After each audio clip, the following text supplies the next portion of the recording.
Have you ever stopped to wonder why we care so much about what others think of us? Why does a simple comment from someone we barely know weigh so heavily on our hearts? Imagine this.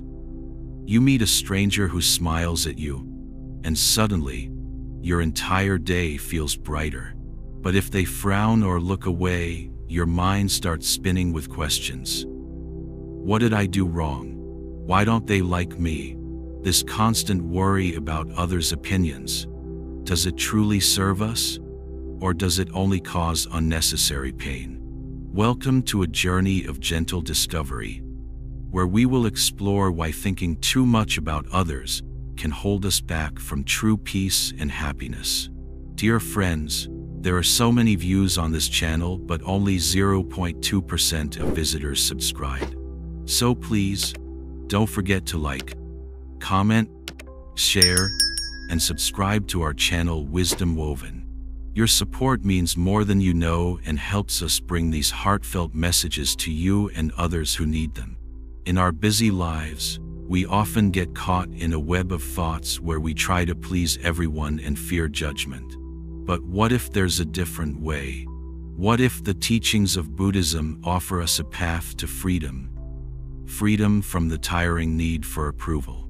Buddhism gently reminds us that most of our worries about others are rooted in false fears, not in real truths. This video will open doors to understanding how our minds work and why we should care less about outside opinions. You will hear timeless wisdom that has helped millions find calm amid chaos. Together, we will learn to nurture self-acceptance and compassion, replacing overthinking with a clear, peaceful mind. So, take a deep breath and get ready to discover a new way of living, light, free, and joyful. Thank you for being here with Wisdom Woven. Let's begin this beautiful journey to stop overthinking what others think and start embracing ourselves fully. In the gentle light of Buddhist wisdom, understanding how we perceive the world is a key step on the path to freedom and peace. When we speak of perception from a Buddhist view, we don't just mean the usual way we see or hear things. Instead, perception is an intricate dance between the world outside and the mind inside, between what is happening around us and how our mind interprets it. This process shapes the very reality we experience every moment. Imagine you look at a cloud in the sky. 10 people could each see the same cloud, yet every single person might see something different. A dog, a boat, a soft pillow. Why? Because perception is deeply colored by our feelings, past experiences, fears, hopes, and even biases. The same cloud through my eyes might become a source of comfort and peace, while someone else's eyes might make it a symbol of looming storms or worries. This shows us that what we perceive is never purely the object itself, but is always shaped by our own minds. Buddhism teaches that these perceptions are not the absolute truths, but colored versions of it, layered with our attachments, cravings, and aversions. For example, if you see a stranger smile at you, your mind may light up with warmth and joy because you interpret that smile as kindness. But if the same stranger looks away or frowns, your mind might weave stories of rejection or unworthiness, creating suffering from something that is actually neutral or momentary. This is the power and the trap of perception. This is why the Buddha emphasized the importance of seeing reality as it is, not as we want or fear it to be. He called this right view, a clear-eyed awareness that things are impermanent, interconnected, and often not as solid or lasting as our mind assumes. This view is not intended to make us pessimistic, but to free us from false hopes and fears. It teaches us to accept change, suffering, and even death with a calm heart, rather than rejecting or fighting them. Our usual seeing is often clouded by mental concepts and stories. We don't just see a person, We see who they remind us of, or we judge them based on past experiences or fears. Buddhists distinguish between pure perception, which is simply experiencing the raw data from the senses, and conceptual thinking, which is how we interpret, label, and judge that data. The more we can learn to touch the world with fresh eyes, free from old stories, the more peace we find. Buddhism tells us that perception is part of what makes up our being. It is one of the essential processes or aggregates that form our sense of self. But this self is not permanent or independent. It is always changing and dependent on countless causes and conditions. When we understand perception this way, we stop clinging to a fixed idea of who we are or what is real. We begin to see that much of what troubles us comes from misunderstandings in how we perceive and react. A beautiful teaching in this regard is the practice of mindfulness. Mindfulness encourages us to observe our perceptions as they arise. Notice a thought, feeling, or judgment without immediately reacting or believing it is truth. When you catch yourself getting caught in worries about others' opinions, you gently bring your attention back to the present moment, recognizing that these thoughts are just mental events, not facts carved in stone. This mindful awareness allows us to start experiencing the world more like the Buddha did, less entangled in judgment and more present with what is actually happening, moment by moment. We learn that our fears about how others see us are often stories spun by our imagination, not reality. And when we see this clearly, the grip of overthinking loosens. The teachings also explain that the world we see is like a mirror reflecting our inner states.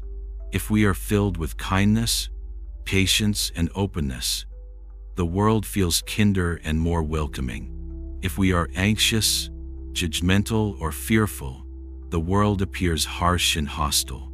This is not because the world itself has changed, but because our perception colors it so deeply.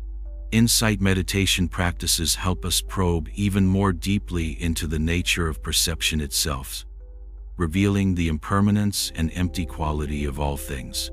When we meditate with this understanding, we begin to see that everything, including our worries about others' views, is like a passing cloud or wave. Holding on tightly causes suffering. Letting go brings freedom. So, to live more peacefully, the path is to cultivate a fresh way of seeing, one that acknowledges the true nature of perception as fluid and influenced by mind states, one that embraces change and impermanence, and one that frees us from the painful grip of needing constant approval from others. When you open to this wisdom, you start to live lighter, with a heart unburdened by imagined judgments and fears. This powerful shift in perception is a gift of Buddhism's ancient teachings, inviting us to awaken from the illusions that hold us captive. It gently reminds us, the way we see the world shapes the life we live.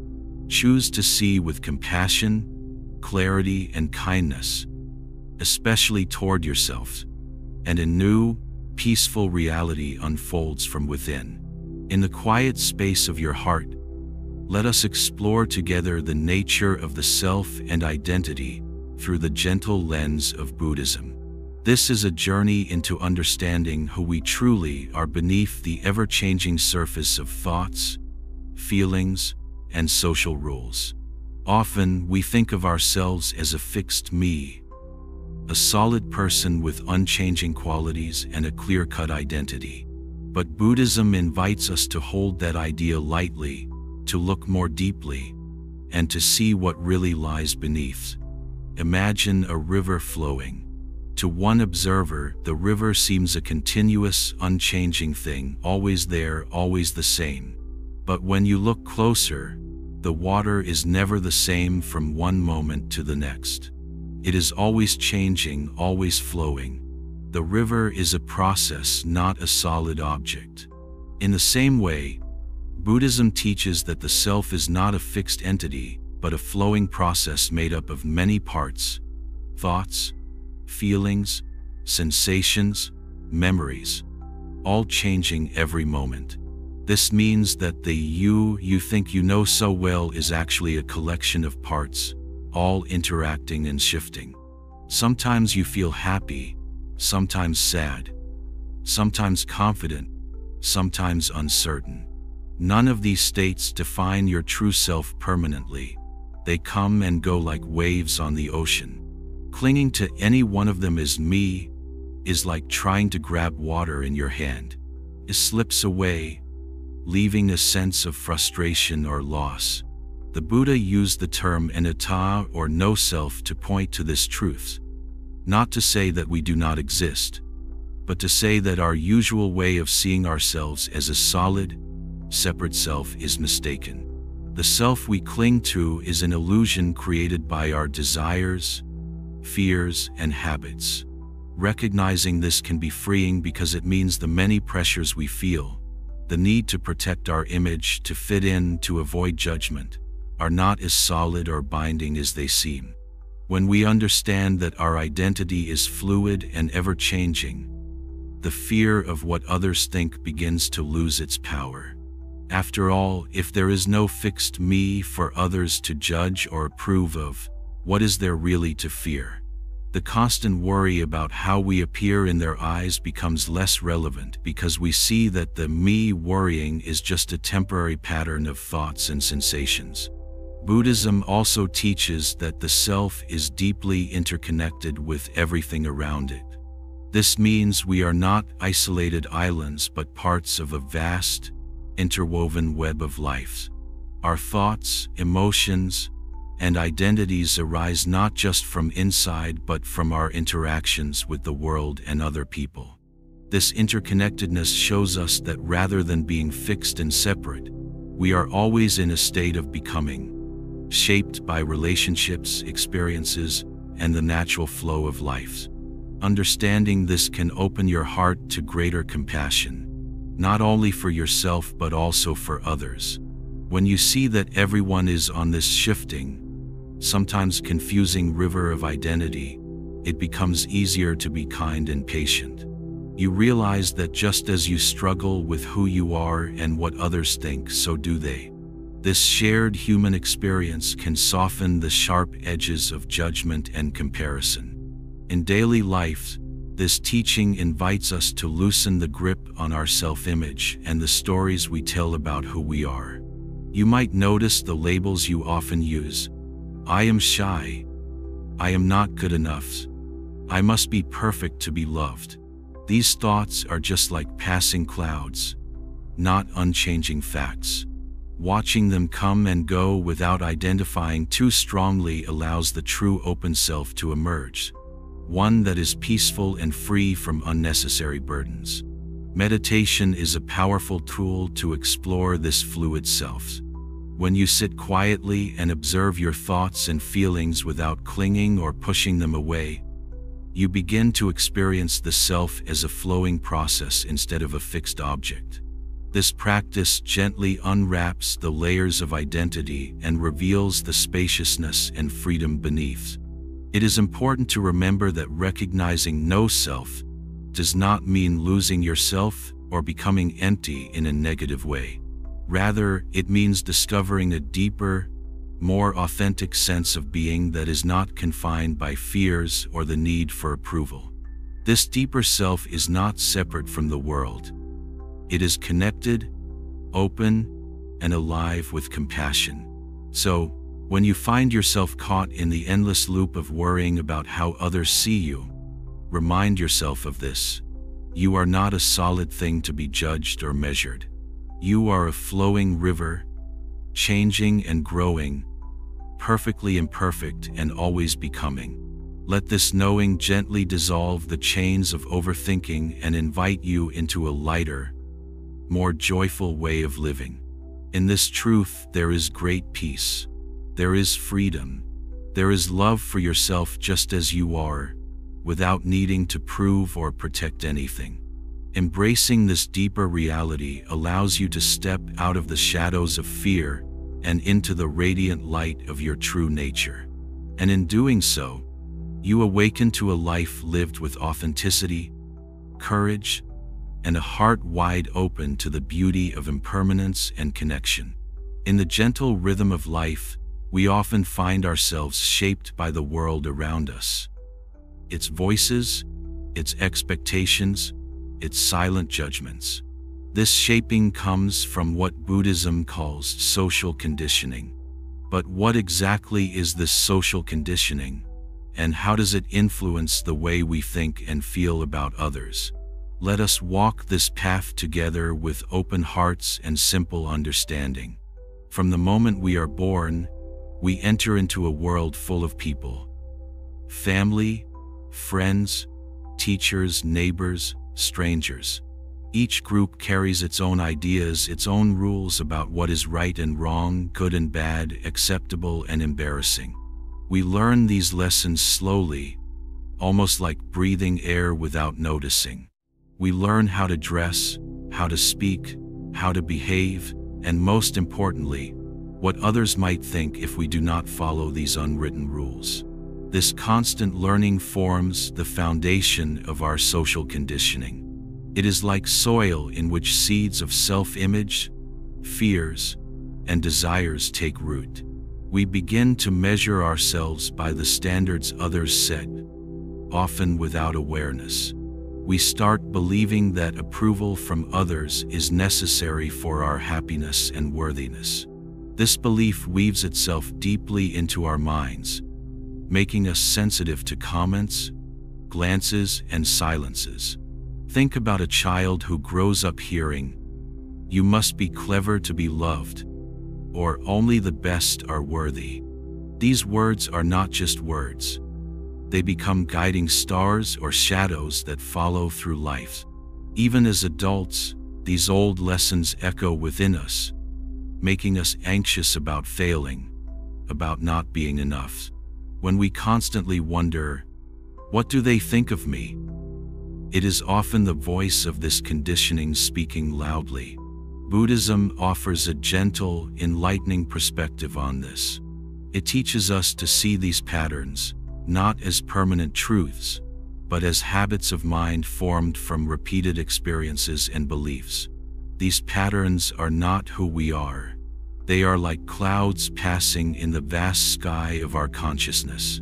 With awareness, we can learn to recognize these clouds and watch them float by without becoming attached or frightened.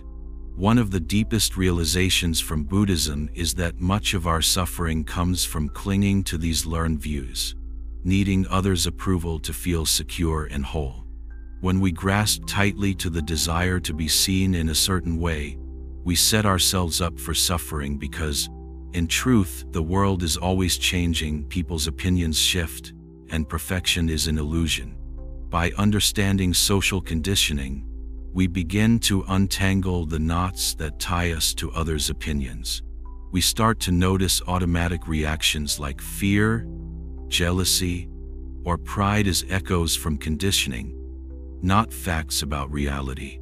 When someone criticizes us or praises us, these reactions arise. But they don't have to control us. With mindfulness, we create a space between stimulus and response. And in that space, freedom grows. Buddhist practice encourages us to ask gentle but profound questions. Whose voice am I really hearing when I feel afraid of judgment?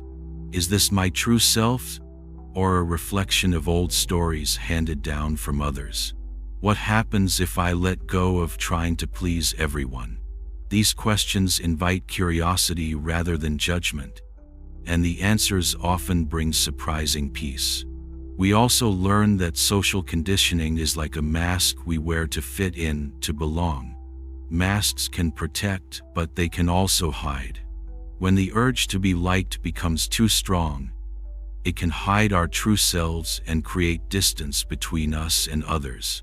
Removing the mask can be scary because it means showing vulnerability. Yet, vulnerability is a gateway to genuine connection and self-acceptance. This process of seeing through conditioning and removing masks is not about rejecting society or becoming indifferent to others.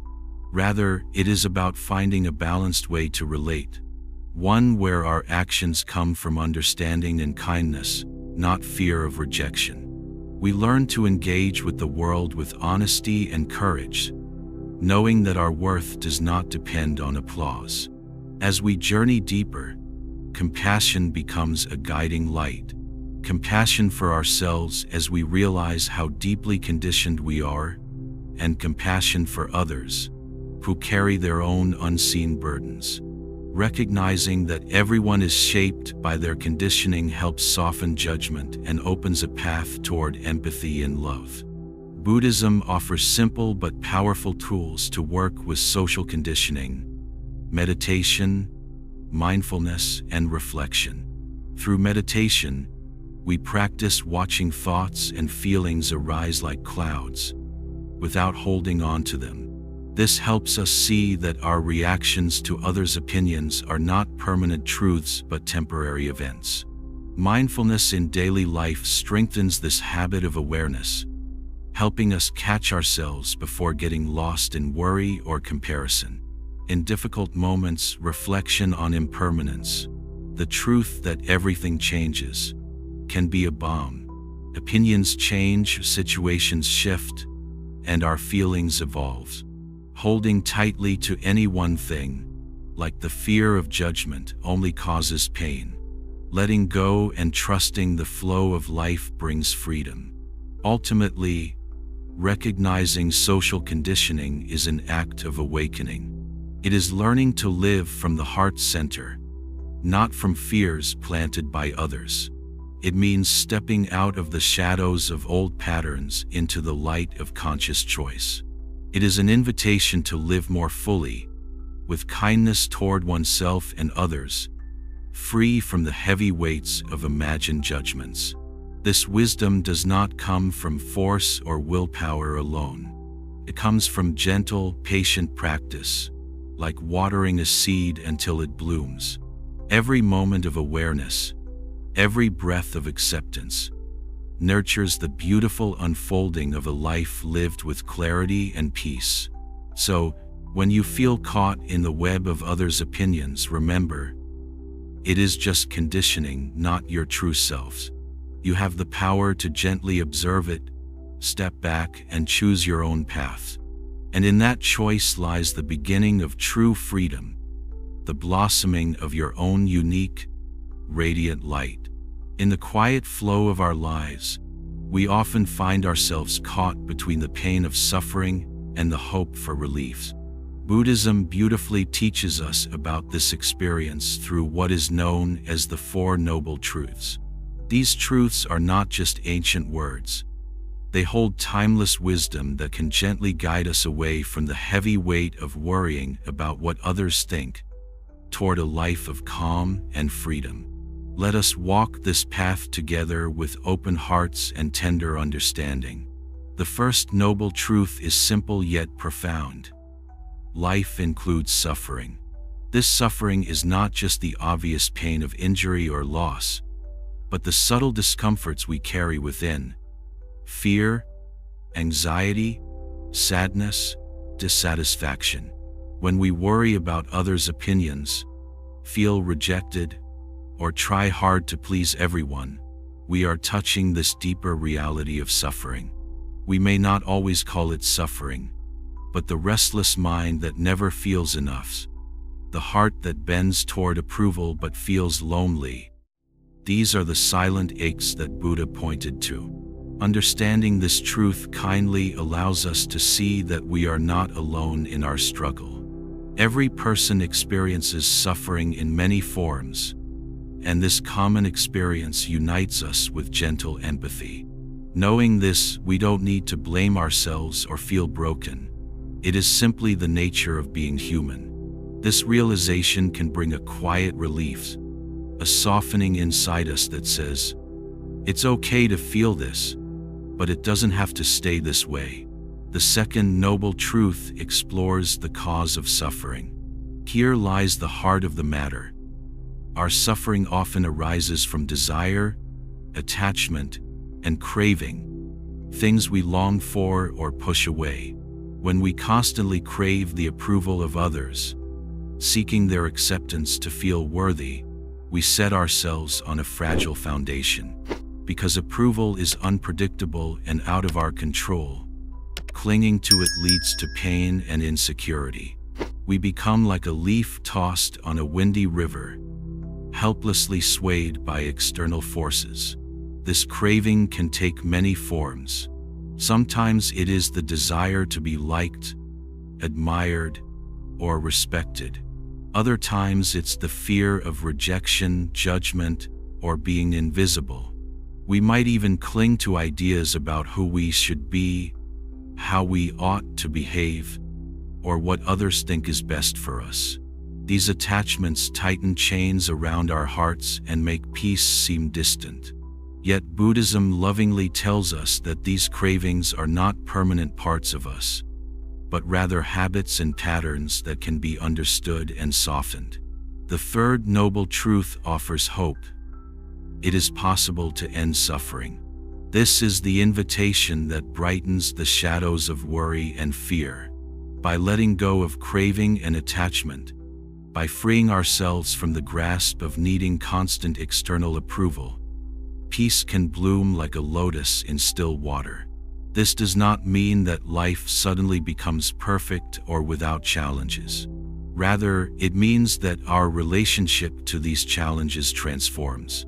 We learn to meet difficulties with a calm heart rather than a restless mind. This peace is found, not through running away or suppressing feelings, but through gentle acceptance and wise understanding. It is discovering a place within where the storms outside cannot disturb the deep, steady lake of inner calm. This truth holds the light of freedom, the freedom to simply be, without needing to be seen or judged in a certain way. The fourth noble truth is the path leading to this freedom.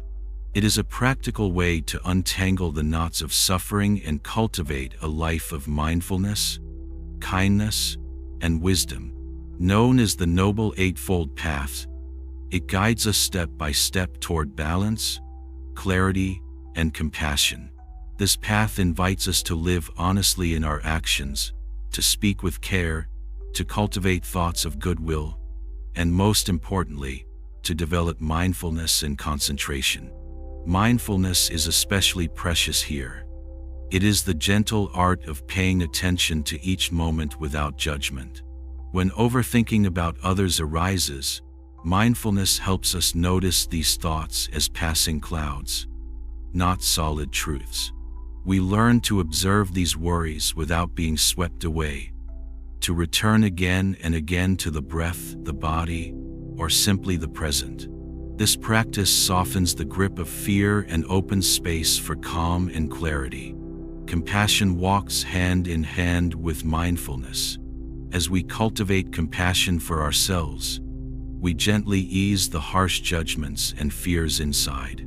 We begin to treat ourselves with the same kindness we wish to extend to others. This softening is a balm for the anxious heart, releasing the pressure of needing to be perfect or accepted. Walking this path is not always easy. Old habits and fears may still arise. Yet Buddhism assures us that every step toward understanding and letting go is a step toward awakening. It is like climbing a mountain not in a single leap, but one steady step at a time.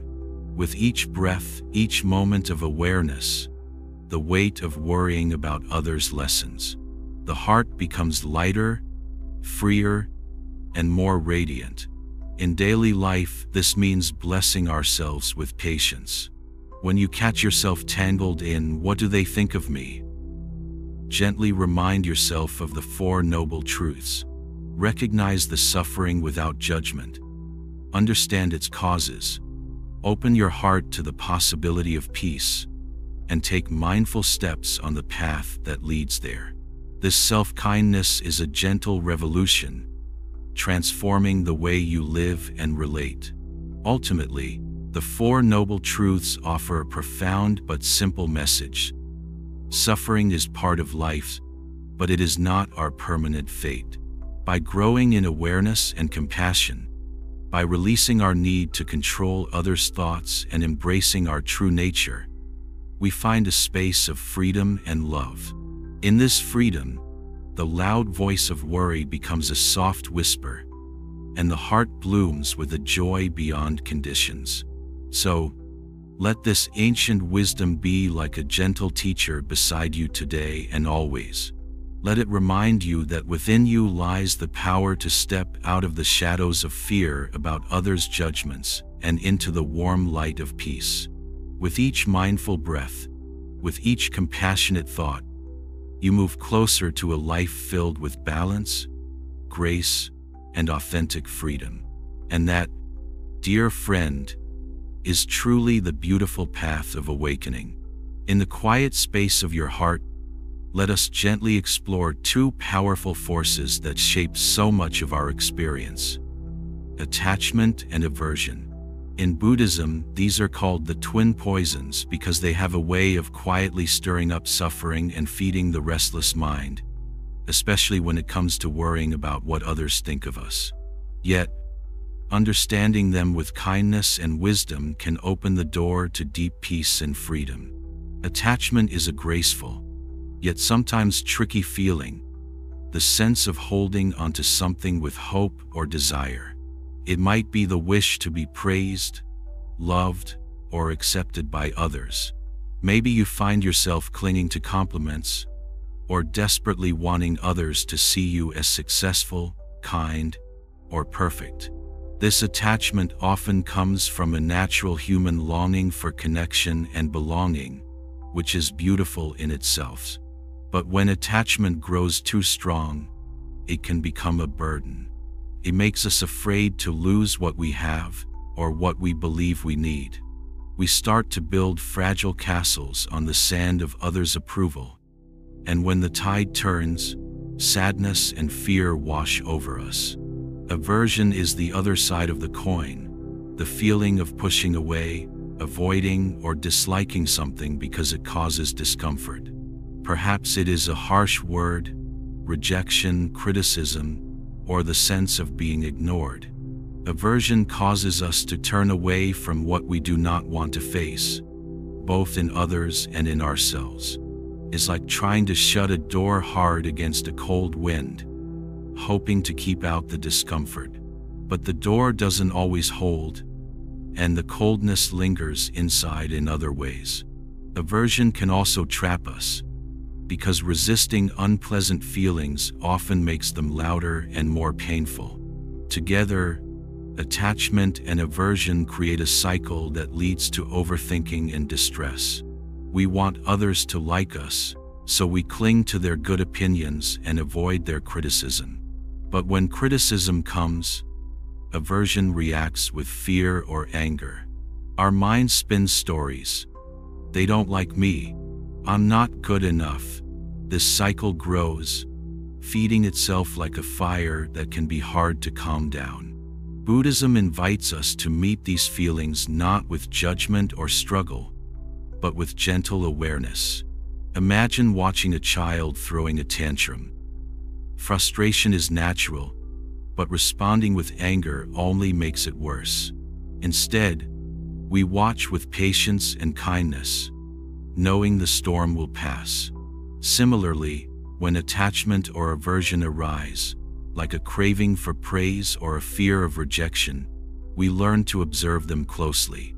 Here is the feeling of wanting to be loved. We might say softly, here is the feeling of fear when judged.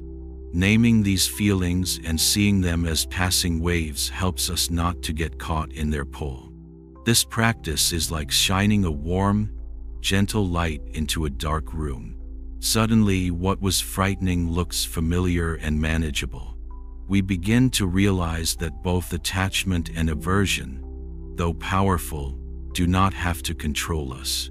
They are like guests who come to visit, sometimes welcome, sometimes unwelcome, but they do not define the house itself. Another beautiful teaching from Buddhism is that all things are impermanent, including our feelings and thoughts. Attachment and aversion arise and fade away. They do not last forever. When we remember this truth, it becomes easier to let go of the tight grip we might have on them. Holding on to attachment or aversion is like clenching a thorny rosebush. It brings pain. But opening our hand, even just a little, allows the pain to lessen and space for peace to grow. When you feel the pull of attachment, wanting to be liked or fearing loneliness, try to breathe deeply and acknowledge your longing without rushing to satisfy or resist it. When aversion arises, perhaps as a rush of anger or anxiety, welcome it with a soft heart and remind yourself, this feeling is not who I am, it is just passing. Over time, this gentle kindness toward yourself changes the way you relate to your own mind.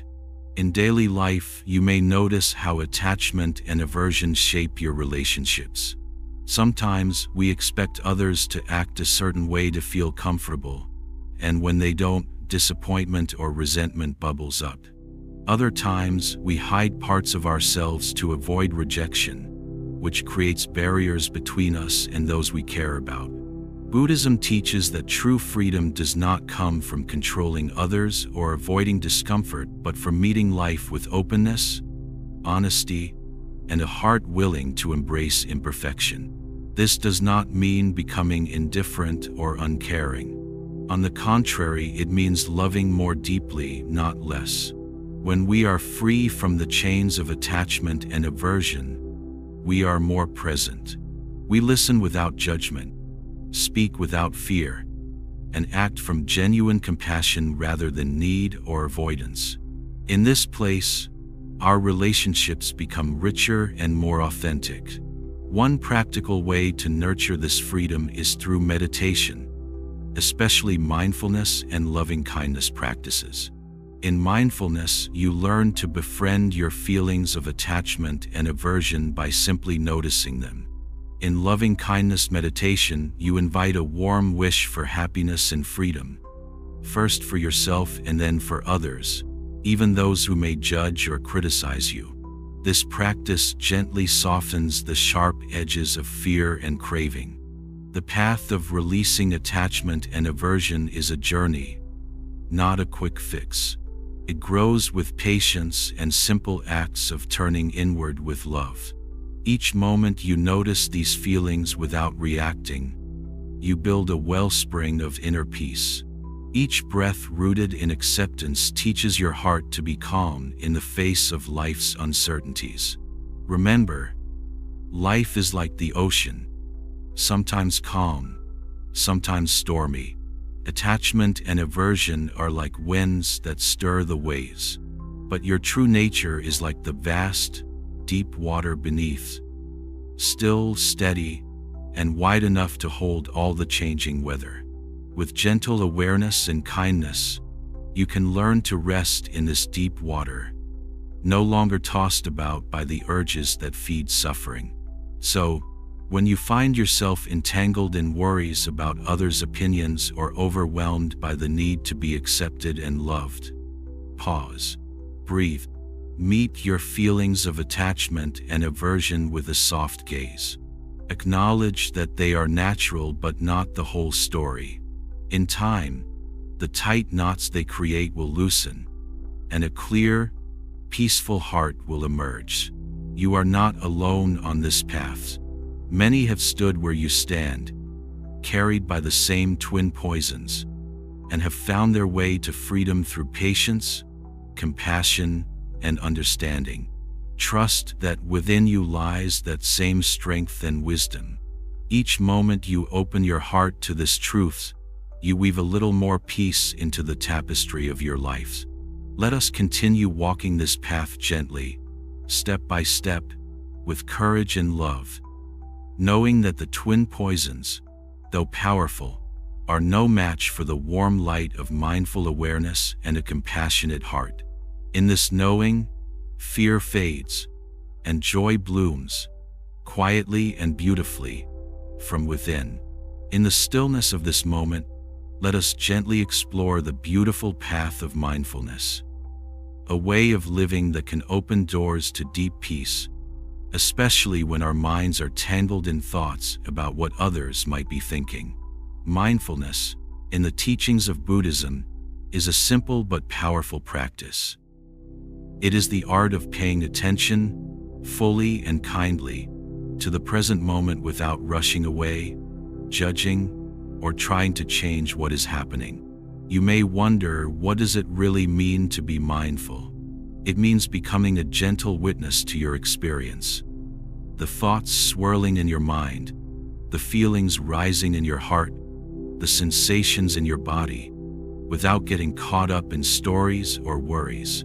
Imagine you are sitting quietly by a calm lake.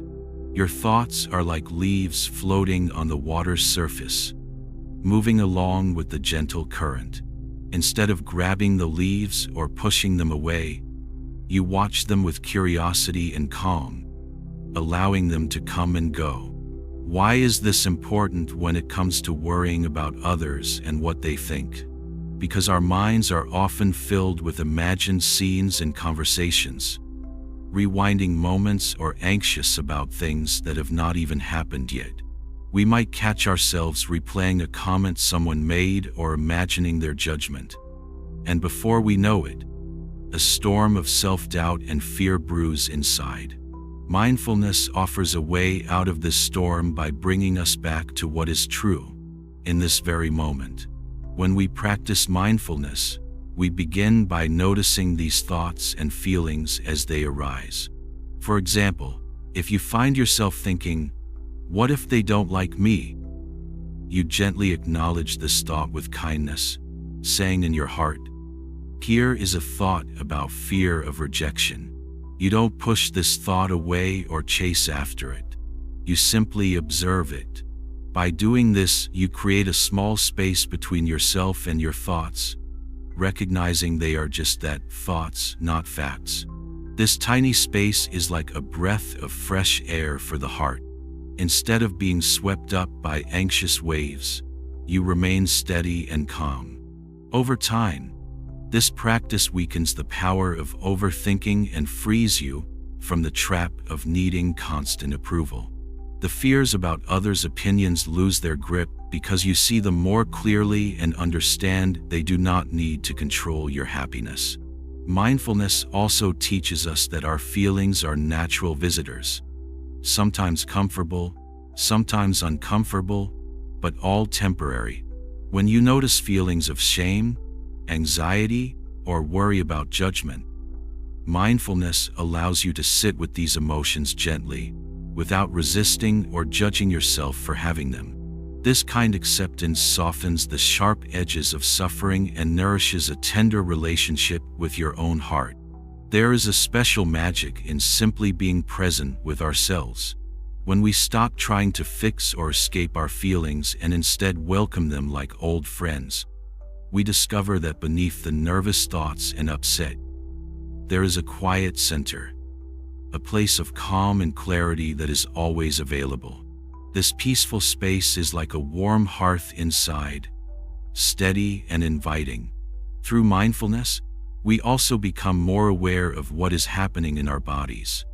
The sensations of tension, warmth, breath, or relaxation.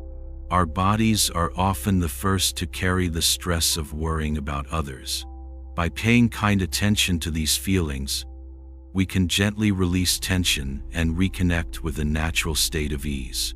For example, simply noticing the rise and fall of your breath can bring you back from spiraling thoughts into a calmer, more grounded state. Buddhism offers many ways to practice mindfulness. Through meditation, walking, eating, or even doing simple daily tasks.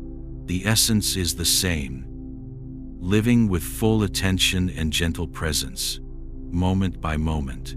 When these moments accumulate, they build a strong foundation of inner peace that does not easily sway with the opinions of others. One helpful meditation practice is called noting. In this, you silently name what arises: thinking, worrying, fear, joy, or breathing.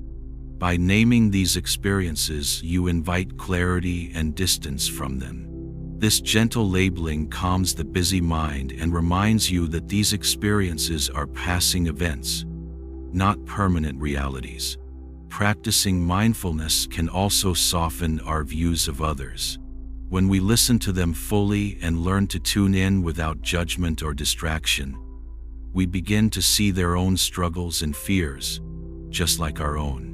This awareness deepens our compassion and helps dissolve the walls we put up to protect ourselves from judgment. We learn to relate with kindness, not only to ourselves but to those around us.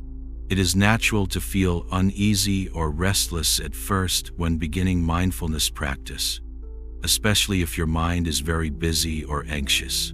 Remember, mindfulness is not about achieving a perfect stillness or stopping thoughts completely. It is a gentle invitation to turn toward experience with curiosity and care, again and again, no matter what arises. With patience, this practice reveals a profound truth. Peace is not found by changing what happens outside, but by transforming our relationship to what happens inside. When we stop fighting our thoughts and start observing them with acceptance, the constant noise of worrying about others begins to quiet down. The mind becomes like a clear sky, capable of holding all weather, sunshine, clouds, or storms, without losing its openness. This way of living is not about ignoring or denying the world, but about being fully awake in it.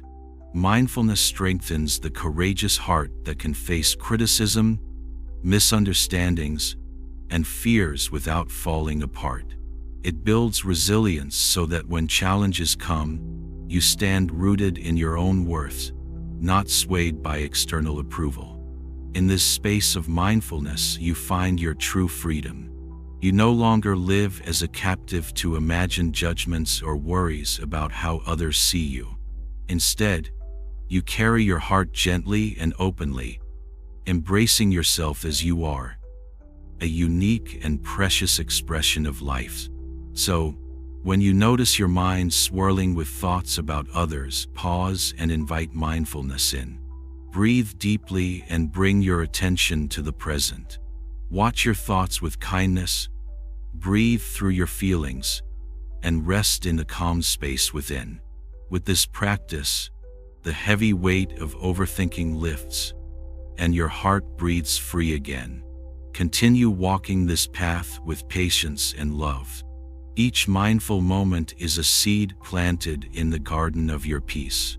And with time, these seeds grow strong, blossoming into a life of simplicity, joy, and deep, enduring freedom. In the quiet stillness of this moment, let us gently turn our attention to a profound teaching in Buddhism known as anatta, or the concept of no self. This teaching can seem mysterious at first, but with a soft heart and simple mindfulness, it reveals a deep freedom and peace that touches every aspect of how we live, especially when it comes to worrying about what others think of us. We often think of ourselves as a solid, unchanging I, a person with a fixed identity that stays the same through time. We carry ideas like, I am this kind of person, or I must be seen in a certain way. These thoughts feel very real and important. Yet, Buddhism invites us to look a little closer at what this self truly is. Imagine you are watching a flame on a candle. That flame dances and changes shape, flickering with the slightest breeze. You might say, that flame is the same, but in truth it is always new from moment to moment, never exactly the same flame twice. Like the flame, our sense of self appears continuous, but it is always shifting, changing with each thought, feeling, and sensation. The idea of no self means that what we call I or me is not a fixed thing inside us. There is no permanent core, no unchanging essence that exists separate from everything else. Instead, The self is a flow, a process made up of many parts that depend on each other: body, feelings, perceptions, thoughts, and consciousness. These parts come and go, influenced by countless causes and conditions. This truth can bring a gentle kind of relief when you realize that you are not a rigid, unchangeable thing but a living, flowing experience. It becomes easier to let go of the heavy burden of trying to protect or prove a permanent identity to others. The worry, "What do they think of me?" loses some of its power because the me that we fear judgment about is not fixed or real in the way we might assume. Think about how often we spend energy holding on to roles or images like, "I am smart," "I am shy," "I am not enough," or "I must be perfect." These are stories about self, but not the whole truths. The Buddha taught that clinging to these ideas causes suffering because they are always changing and cannot truly satisfy us. When we loosen our grip on a fixed self, we also open the door to seeing ourselves with more kindness and acceptance. We become less afraid of making mistakes or showing vulnerability because we no longer try to defend a fragile image.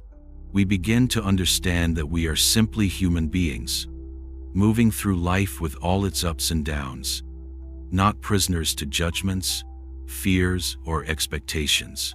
This understanding also softens our relationship with others.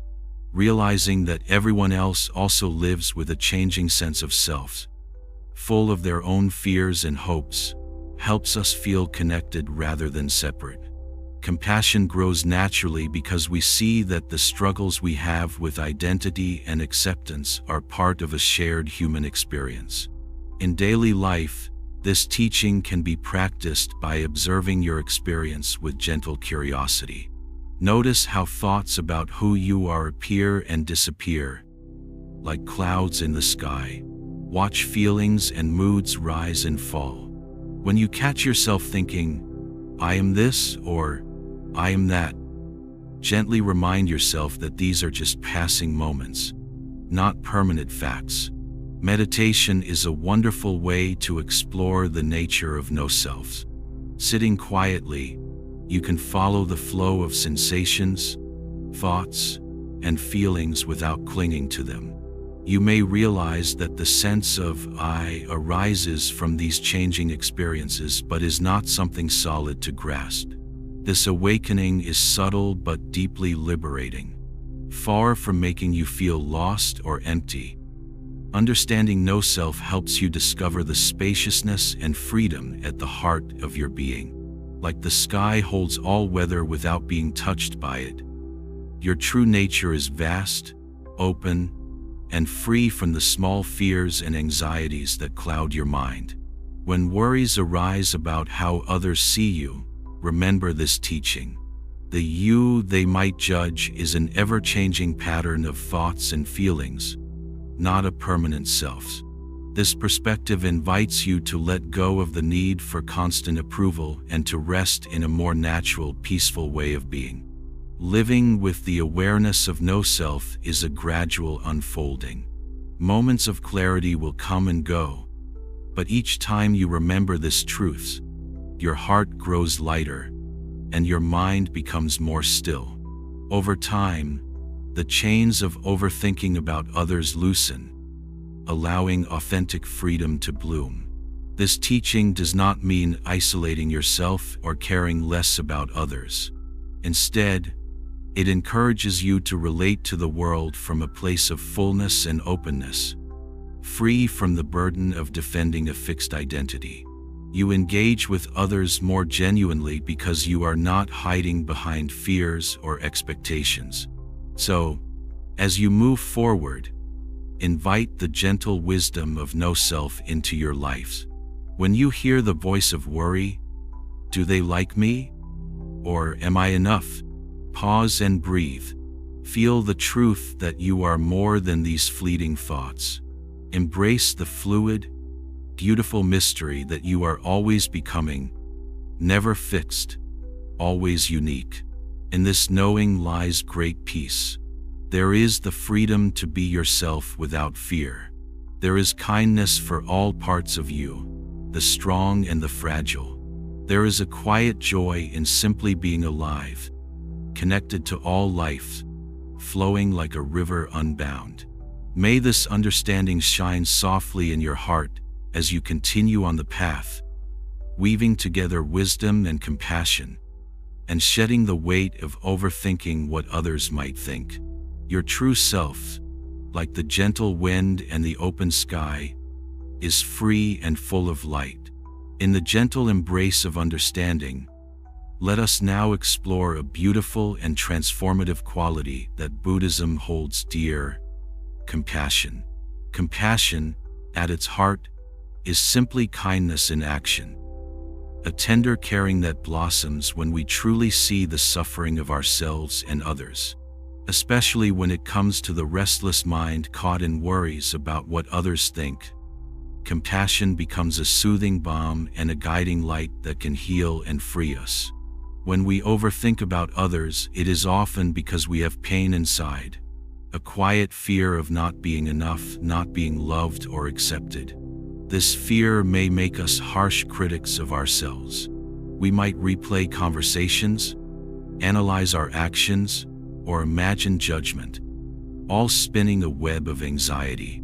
Compassion starts when we step gently into this inner struggle, not with blame or harshness, but with a heart that genuinely wants to understand and ease the suffering. Imagine holding a frightened child who trembles with fear.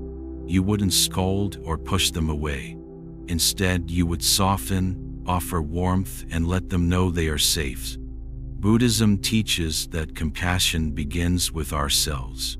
We are often our own toughest judges. If we can learn to treat ourselves with forgiveness and love, embracing our imperfections, our mistakes, and our humanness, the endless cycle of worry about others' opinions begins to lessen. Self-compassion is not selfishness. It is a necessary foundation that allows the heart to open toward others. From this foundation, compassion naturally flows outward. When we recognize that everyone carries their own burdens, insecurities, fears, hopes, it becomes easier to stop comparing, judging, or fearing rejection. We understand that other people's opinions are often reflections of their own journey, not final verdicts about us. This insight softens the harsh mental chatter and awakens a kinder way of relating. Practicing compassion in daily life can look like many small acts. It might be listening fully when someone shares their feelings without rushing to fix or judge. It could be offering a smile to a stranger or speaking words of encouragement to yourself when self-doubt arises. Each act, no matter how simple, plants seeds of peace inside and out. One of the most powerful tools Buddhism offers is loving-kindness meditation, also known as metta practice. In this meditation, you quietly repeat warm and caring phrases toward yourself first, such as, "May I be safe, may I be happy, may I be free from suffering." You then extend these wishes slowly toward others, friends, strangers, even those you find challenging. This practice helps soften the heart's defense mechanisms and expands the capacity to love without conditions or judgments. When your mind spins with worries like, "What do they think of me?" or "Am I good enough?" bring compassion to those thoughts. Imagine wrapping them in a warm blanket of kindness, acknowledging that this fear is real and human, yet not the whole story. Instead of fighting the fear or pushing it away, invite it in as a guest you want to understand. This gentle attitude diminishes the power of anxiety and opens a door to healing. Compassion also invites patience for yourself and for the slow yet steady unfolds of change. Transformation does not happen overnight. Like a seed that needs time, water, and sun to grow, your heart's capacity for kindness deepens with your practice. Each moment you choose compassion over criticism, you nurture your inner peace and resilience. Moreover, compassion teaches us to forgive, not only others who might have hurt or judged us, but also ourselves for times we felt weak or made mistakes. Holding on to blame or resentment only tightens the chains that keep us locked in worry. Forgiveness is a gift that frees the heart and lightens the mind. In relationships, this compassionate view shifts how we respond to criticism or praise. Instead of reacting out of fear or pride, we learn to listen deeply and respond with wisdom. We may recognize that others speak from their pain or misunderstanding, and this awareness protects our peace rather than disturbs it. Living with compassion also encourages courage. It takes great bravery to be vulnerable, to show up as your true self without the armor of constant approval seeking. But with compassion, you realize vulnerability is a strength, a doorway to genuine connection and belonging beyond superficial judgments. Even when the world seems harsh or cold, the warmth of compassion remains available. It is like a quiet fire in the heart that can never be extinguished by external opinions or events. This fire offers comfort, clarity, and courage to face life with openness. Remember, you are not alone in the dance of seeking acceptance and fearing judgment. Countless beings throughout history have walked this path, discovering that compassion is a bridge from suffering to freedom. It begins with one simple, loving intention: to be gentle with yourself and others. So, when your mind begins to whirl with worries about what others think, pause, take a deep breath, invite in compassion for your heart and for all beings who struggle. Let this kindness transform your inner conversation and remind you that you, just as you are worthy of love and peace. As you walk forward, nurture this seed of compassion every day. Watch it grow into a radiant tree whose shade offers rest and healing. Through compassion, the shadows of overthinking dissolve, and your heart opens wider to the boundless beauty of life, just as it is. In this warm embrace of kindness, there is true freedom, the freedom to be, to love, and to live without being chained by the fears of others' views. This, dear one, is the tender heart of the Dharma gently guiding you home. In the quiet moments of our lives, relationships often stand as the places where our minds become most restless. We yearn to be understood, loved, and accepted, yet we also fear rejection, criticism, and misunderstanding. Buddhism teaches us a gentle art, one that is both freeing and profound: the art of non-attachment in relationships. This does not mean turning away from others or becoming cold and distant.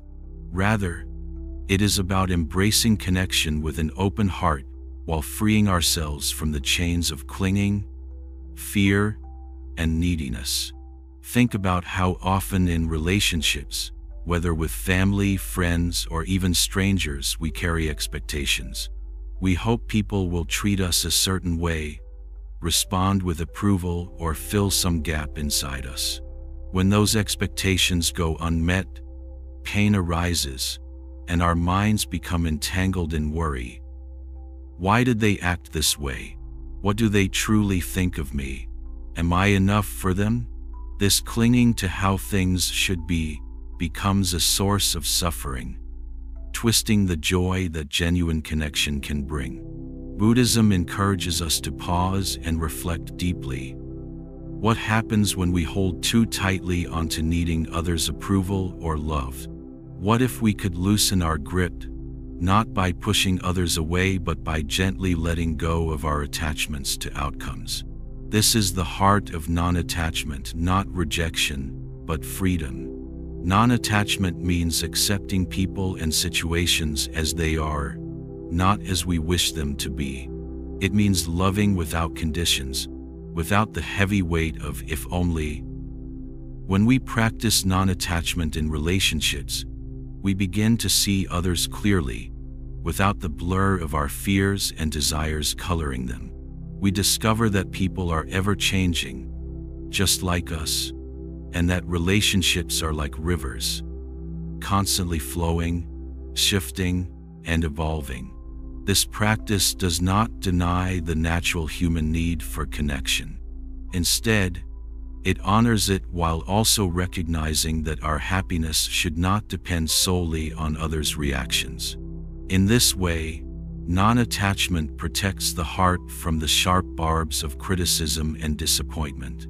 It helps us stand tall and peaceful even when we are misunderstood or rejected.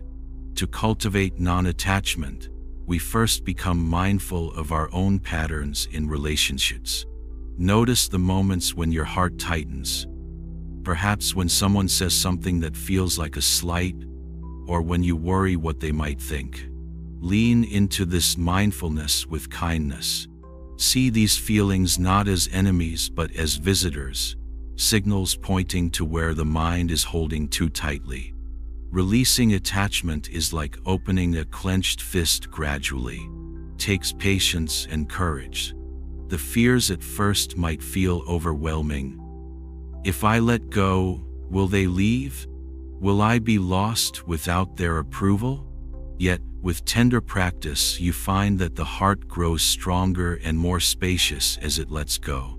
Instead of feeling empty, you discover an expansive freedom where love flows more naturally, without being held hostage by need.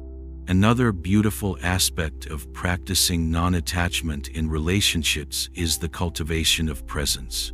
When we are not busy trying to control or fix others or ourselves, we can fully be with the person before us. We listen deeply, speak honestly, and share openly, not to shape them or gain approval, but simply because we care. This presence itself becomes a healing gift, both for ourselves and those we connect with. Buddha's teachings invite us to see that clinging leads to suffering, yet love without attachment awakens joy. It is the difference between grasping water tightly and holding a blossoming flower lightly, able to enjoy its beauty without fear of losing it. When we hold relationships with this freedom, they become sources of peace, not turmoil. Sometimes non-attachment means accepting endings, when people change or when a relationship naturally shifts. This acceptance can be one of the hardest lessons, but also one of the most liberating. It teaches us to cherish what was without clinging to what cannot be held forever. Through this, we learn the art of loving fully without fear, without resistance, and without endless worry about others' opinions. In our daily life, we can practice this art gently. When you feel the pull of needing approval, pause, breathe, remind yourself, I can love and be loved without holding tightly. I am enough just as I am. This gentle reminder is like water softening stone, slowly transforming how the heart relates to others.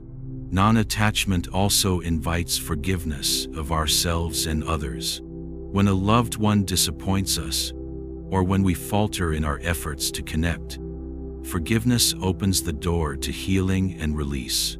It frees the heart from bitterness and resentment, making space for renewed kindness and peace. In meditation, reflect on your relationships with an open heart. Notice where attachment causes pain or fear. Imagine gently loosening those bonds, envisioning your heart filled instead with lightness and acceptance. Practice sending loving kindness to yourself and to those you cherish, recognizing that all beings seek love and happiness just like you. Remember, this path is not about perfection or a sudden aha moment. It is a steady unfolding, a daily practice of meeting yourself and others with gentle patience and courage. Each mindful breath, each conscious choice to let go a little more, helps weave the beautiful tapestry of freedom in relationships. Through embracing the art of non-attachment, Your connections become spaces of warmth without weight, closeness without clinging, and love without fear. You grow stronger in the truth that you are whole and worthy, independent of others' approval, yet deeply connected to the flow of life. So, when worries about what others think arise, recall this teaching of non-attachment. Let your heart open like a flower, free to receive whatever comes without fear or resistance. In that openness you find peace, peace that is steady, kind, and radiant. With this gentle practice, your relationships transform from sources of anxiety into gardens of compassion, trust, and true joy. And in that transformation, your own heart finds its true home, resting peacefully, free and full of love. In the gentle quiet of your being, let us now turn our attention to a powerful and precious gift: meditation. This sacred practice is like a kind companion that walks beside us on the path of freedom, especially when our minds grow heavy with overthinking what others might think. Through meditation, we learn to calm the restless waves of the mind, find stillness beneath the noise, and open to a deeper peace that is always there, waiting. Meditation in Buddhism is not about escaping life or avoiding problems. Rather, it teaches us to face ourselves honestly, with courage and kindness. Imagine a still lake in the early morning. The water is clear and calm, reflecting the sky and trees around it. When the wind blows, waves ripple and disturb the surface, but the stillness beneath remains steady. Meditation helps us touch that stillness inside ourselves, beneath the ripples of worry, fear, and doubt. When overthinking about others arises, do they like me? Am I enough? What if they judge me? Meditation invites you to pause and watch these thoughts with gentle curiosity. Instead of being swept away by the storm of the mind, you become an observer, noticing these mental events as they come and go. This witnessing is powerful because it creates space, a gap between you and your thoughts, where peace can grow. Starting a meditation practice can be simple and comforting. You don't need special places, hours of time, or complicated techniques. You can begin by sitting quietly for a few moments, closing your eyes, and simply observing your breaths. Feel the gentle rise and fall of the belly or the cool air passing through the nostrils. Whenever thoughts about others or worries arise, acknowledge them softly without judgment and return your attention to the breath. This returning again and again is the heart of meditation. Each time your mind wanders, it is not a failure but an opportunity to practice patience and kindness toward yourself. Over time, these moments of calm accumulate like drops of water filling a cup, creating a container of quiet strength and balance. The less you fight your thoughts, the more gentle your relationship with your own mind becomes. Meditation also helps us see that our thoughts and feelings are like clouds passing through the sky of awareness. They do not define us, nor do they have to control us. When we look deeply, we discover that these mental events, especially fears about judgment, are fragile and impermanent. They rise, exist for a moment, and then fade away. This understanding eases the grip of overthinking and brings a sense of ease to our hearts. Buddhism offers many meditation techniques, each suited to different temperaments and needs. One of the most helpful for dealing with overthinking is mindfulness meditation, where we simply observe whatever arises in the mind and body without attaching or pushing away. Another is loving kindness meditation, metta, where we cultivate warm, caring feelings first toward ourselves, then toward others, including those whose opinions may cause us worry. In loving kindness meditation, you might silently repeat phrases such as, May I be happy. May I be free from suffering. May I be peaceful. Then extend these wishes to others. Friends, strangers, even people who have hurt or judged you. This practice dissolves barriers of fear and resistance, opening the heart to greater joy and acceptance. It reminds us that beneath the surface, all beings desire happiness and freedom from pain, just like we do. Meditation also grows our resilience to criticism and judgment. When you have touched the calm core inside, the sharp words or doubting glances of others lose their sting. You become less reactive, responding with clarity and compassion rather than fear or defensiveness. This inner strength comes not from shutting out the world but from opening more deeply to yourself and to life as it is. Sometimes, meditation reveals pain or old wounds that have contributed to your fear of others' opinions. This can be challenging but is also healing. With gentle awareness, you can hold these feelings tenderly, allowing them to arise and pass without becoming overwhelmed. Each mindful breath becomes a soft embrace, nurturing the heart's healing and letting go of burdens carried too long. Regular meditation practice rewires the mind over time. It shifts old patterns of worry and self-doubt into habits of calm observation and kindness. This is not magic but slow, steady transformation. Like the way a mountain is reshaped by the patient work of wind and water. Your mind becomes a garden where peace and clarity can take root and flourish. It is also important to carry the spirit of meditation into daily life. Mindfulness between formal sessions, while walking, eating, or even talking, helps keep you grounded and present. When anxious thoughts about others creep in, simply pause, take a breath, and return your attention to the here and now. This breaks the habit of getting lost in endless mental stories. Imagine the freedom you feel when you are no longer a captive to what others might think. Meditation guides you there, teaches you that you are not your thoughts, nor their content. You are the awareness in which these thoughts appear and disappear. This spaciousness is your true self, calm, clear, and deeply alive. This practice is a loving gift you give to yourself. It is an act of courage to face the restlessness, sadness, or fear that overthinking may bring. But within that courage lies the doorway to profound peace. As you continue, patience will be your friend. The kind patience that honors each step, each breath, each moment of silence. Remember, you are not alone on this journey. Many seekers have walked this path and found that meditation is a steady light in the dark night of worry and self-doubt. It invites you to come home, to your own heart and mind, where love and peace await. So, when your mind races with fears about what others see or think, invite meditation. Find a quiet space, breathe deeply, and watch your thoughts with kindness.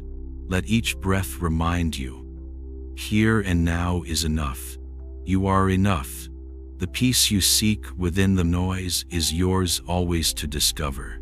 With gentle persistence, meditation becomes a refuge, your safe harbor amidst life's changing tides. It nurtures a heart that can face the world with tenderness, clarity, and joy. And in this unfolding, you awaken to the simple truths. True freedom begins in the quiet space of your own breathing. In the quiet space where your heart gently rests, let us now explore together a tender and profound lesson from the Buddhist stories. A lesson about overcoming envy and comparison, which often fuel our restless minds and worries about others' opinions. These feelings are natural to the human experience, yet they can grow like shadows in the mind, clouding our peace and dimming the light of our joy. Through simple stories and gentle reflection, we can learn how to awaken from these shadows and find calm within. Envy and comparison arise when we look at others and feel a stirring inside.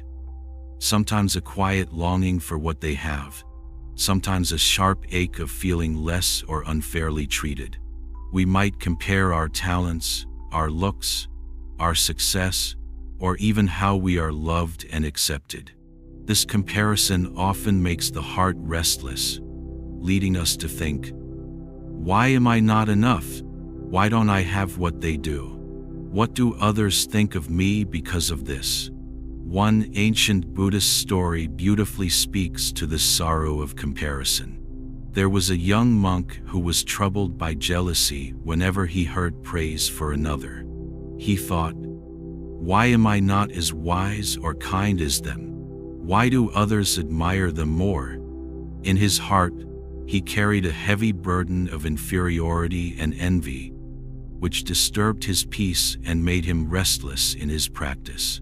One day, his wise teacher noticed this and shared a simple teaching. Do not measure yourself by the bright stars in the sky. Each star shines in its own place, with its own light and purpose. You are part of this vast sky too.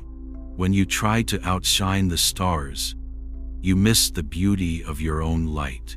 This gentle reminder helped the young monk see that everyone has a unique role and shine. There is no need to compare or compete. From this story and many others, Buddhism invites us to remember that envy and comparison are like shadows cast by the mind. Real and often painful, but not the whole truth. When we fixate on what others have or how they seem, we lose sight of our own unique gifts and the simple beauty of who we are. A warm way out of this cycle is through gratitude and self-acceptance. When you notice the pull of envy or comparison, gently pause and turn your heart inward. Ask yourself, what do I have in my life right now that brings me peace or joy? It might be a kind smile from a friend, a breath of fresh air, or the simple beat of your own heart. With each moment of gratitude, envy loses some of its power, replaced by a growing sense of enoughness. Buddhism teaches that true happiness does not come from having more or being better than others, but from appreciating the present moment and embracing your own path. This shift from seeking outside validation to nurturing inner contentment calms the mind and frees you from endless worry about others' views. Another key teaching is compassion, especially toward yourself. When you catch yourself comparing or feeling envy, be kind rather than harsh. Recognize these feelings as part of being human, not as faults or failures. Imagine comforting a dear friend who is struggling with these same thoughts. Offer yourself that same warmth and understanding. Mindfulness practice is a powerful ally here. When feelings of envy or comparison arise, try to watch them softly without judgment. Notice how they feel in your body, the tightness in your chest, the flutter in your stomach, but do not identify with them. See them as passing clouds drifting across the sky of your awareness. Breathe gently and let them move on. Remember that comparison often carries stories our mind tells us about scarcity. We believe there is not enough love, success, or happiness to go around. Buddhism gently shows us that this belief is an illusion. The world is vast, abundant, and each person's joy does not diminish another's. Practically, in daily life, you might notice when envy arises. Perhaps when you see someone's achievements celebrated or hear talk of their good fortune. Instead of following your mind down the spiral of not enoughs, bring your attention to kindness. Wish that person well. Recognizing their success does not lessen your own worth or joy. Over time, this practice softens the grip of comparison and envy. Your heart grows wider, capable of holding both your unique beauty and the happiness of others without conflict. This spaciousness brings peace and lightness, easing the mind's constant need to measure and compete. Buddhist stories teach us also about the deeper fulfillment that comes not from competition but from connection. When we see others as companions on the path, each with their own struggles and joys, the urge to compare fades. We become part of a shared human journey, supporting and celebrating each other's growth. In the stillness of meditation, reflect gently on this interconnectedness. Feel your heart opening like a flower, softening toward yourself and others. Let go of judgments and comparisons, resting instead in the warmth of acceptance and peace. Know that you do not need to be anyone else or have what others have to be worthy of love and respect. You are enough as you are, whole, precious, and perfectly imperfect. This truth is the foundation of true freedom, breaking the chains of envy and comparison that keep the mind restless. So when you catch your thoughts turning toward why them and not me, pause, breathe. Remind yourself of these ancient teachings. Every star shines in its own time and space. Your light is unique and valuable. Love and joy are not limited resources. With each gentle breath toward acceptance, your heart softens. The restless mind calms. The shadows lift, revealing a clear sky where peace and happiness bloom naturally from within. May this teaching touch your heart deeply, casting out the shadows of envy and comparison. May you walk with confidence in your own light, free from the need to overthink what others might think. And may your path be filled with kindness, gratitude, and a joyful embrace of your unique journey. In the quiet, gentle space where your heart can breathe freely, today we explore a beautiful invitation from the Dharma, the path of living authentically. To live authentically means to show up as your true selves, with all your imperfections, strengths, fears, and hopes. It is about having the courage to be who you are, without hiding behind masks or wearing the heavy armor of approval seeking. Many of us, at times, feel afraid to reveal our true selves. We worry about the judgments, the unspoken opinions, or even rejection. These fears can push us into pretending, trying to fit into molds that don't quite suit us, or acting in ways that are approved by others but distant from our inner truths. These masks, though meant to protect, can feel heavy and isolating.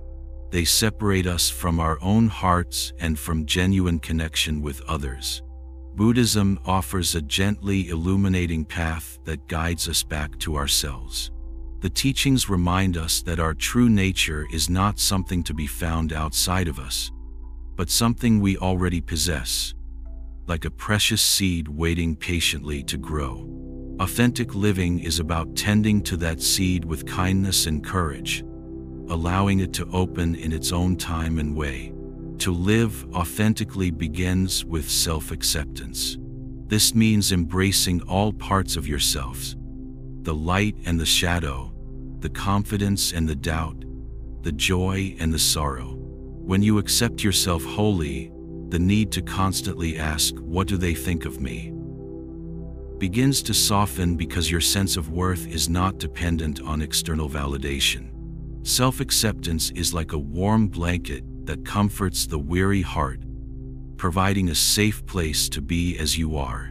Sometimes, the mind whispers, "I must be perfect to be loved," or "I can't show my weaknesses." These are old stories that cloud our vision. The Buddha encourages us to meet these stories with gentle awareness and ask, "Is this true? Does this help me live with joy and peace?" Often we find these thoughts are habits, not truths. They are like clouds that momentarily cover the sun but eventually drift away to reveal a bright sky.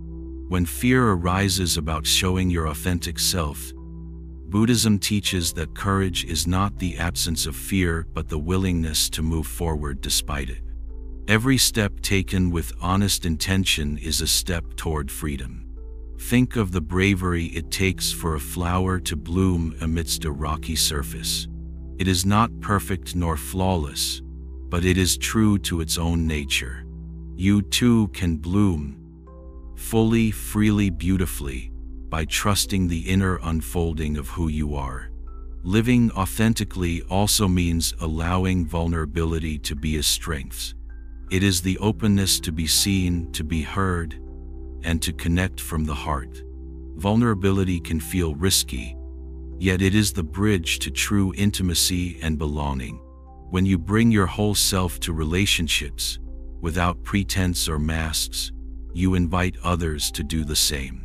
This mutual openness creates spaces of healing, acceptance, and joy.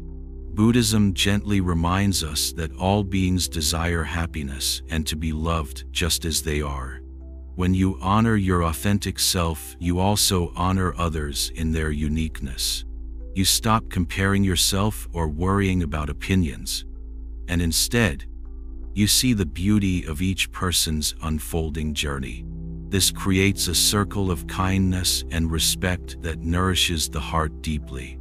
Practical steps on this path include mindful reflection. When you notice yourself slipping into habits of pretense or worry about judgment, take a breath and remind yourself, who am I beyond these fears? Look deeply and lovingly at your fears and hopes alike. Cultivate moments of quiet presence, where you simply rest as you are. Over time, these pauses become doorways to a more authentic life. Meditation can support this journey beautifully. Sitting in stillness, you can meet your true nature with curiosity and love. Watching the layers of masks and fears gently dissolve, you learn to see stories as passing clouds, while the clear sky of your being shines steadily beneath. Each moment of honest awareness is a seed planted in the fertile ground of authenticity.